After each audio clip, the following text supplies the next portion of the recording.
నమస్కారం టీవీ3 తెలుగు ప్రేక్షకులందరికీ భోగి పండుగ శుభాకాంక్షలు. సంక్రాంతి పండుగ రాగానే తెలుగు ఇండ్లకు కొత్త శోభ వస్తుంది. ముగ్గులు, భోగి మంటలు, కోడి పందాలు, హరిదాసు కీర్తనలు, గంగిరెద్దు ఆటలతో తెలుగు రాష్ట్రాల్లో పండగ వాతావరణం నెలకొంటుంది. 3 రోజుల పాటు కోలాహలంగా జరిగే సంక్రాంతి వేడుకల్లో భాగంగా మొదటి రోజు భోగి పండుగ నిర్వహిస్తారు. భోగి మంటలు వేయడంతో సంక్రాంతి పండుగ సెలబ్రేషన్స్ మొదలు పెడతారు. మరి భోగి మంటలు ఎందుకు వేస్తారని ఎప్పుడైనా ఆలోచించారా? సంక్రాంతి సమయంలో సూర్యుడు దక్షిణాయనం నుంచి ఉత్తరాయణంలోకి ప్రవేశిస్తుంటాడు. ఈ సమయంలో ఉష్ణోగ్రతలు తగ్గి చలి ఎక్కువ అవుతుంది. ఈ చలిని తట్టుకునేందుకు భోగి మంటలు వేయడం మొదలైందని చెబుతారు. ఆధ్యాత్మిక విషయానికొస్తే దక్షిణాయనంలో పడిన కష్టాలను తొలగించి సంతోషాలను ప్రసాదించాలని భోగి మంటలను వేస్తారని కూడా చెబుతూ ఉంటారు. భోగి మంటలు వేయడం వెనుక పురాణాల్లో ఒక కథ కూడా ప్రాచుర్యంలో ఉంది. వామన అవతారంలో వచ్చిన శ్రీ మహావిష్ణువు బలిచక్రవర్తిని పాతాళానికి తొక్కేసిన తర్వాత అతనికి ఒక వరం ఇచ్చాడని చెబుతారు. దీని ప్రకారం బలిచక్రవర్తిని పాతాళానికి రాజుగా ఉండమని, సంక్రాంతి ముందు భూలోకానికి వచ్చి ప్రజలను ఆశీర్వదించాలని చెప్పాడట. అందుకే సంక్రాంతి ముందు బలిచక్రవర్తికి ఆహ్వానం పలికేందుకు భోగి మంటలు వేస్తారని పురాణాలు చెబుతున్నాయి.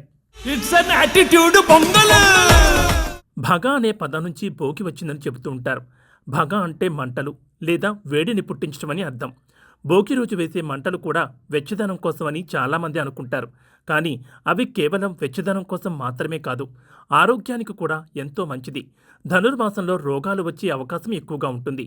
కాబట్టి ఈ సమయంలో ఇంటి ముందు పిడకలను కాల్చడం వల్ల గాలి శుద్ధి అవుతుంది, సూక్ష్మజీవులు నశిస్తాయి. భోగి మంటలు పెద్దగా రావడానికి రావి, మామిడి, మేడి వంటి ఔషధ చెట్ల బెరళ్లను కాలుస్తూ ఉంటారు. అవి కాల్చడానికి ఆవు నెయ్యిని వేస్తారు. ఇవన్నీ కూడా ఔషధ గుణాలు కలిగినవే. వీటిని కాల్చినప్పుడు వచ్చిన గాలిని పీల్చడం వల్ల శరీరంలోని 72,000 నాడులు ఉత్తేజమవుతాయి. అందుకే భోగి రోజున భోగి మంటల్లో అందరూ పాల్గొనే సంప్రదాయం వచ్చిందని అంటారు. భోగి మంటల్లో పాత వస్తువులను కాల్చాలని చెబుతుంటారు.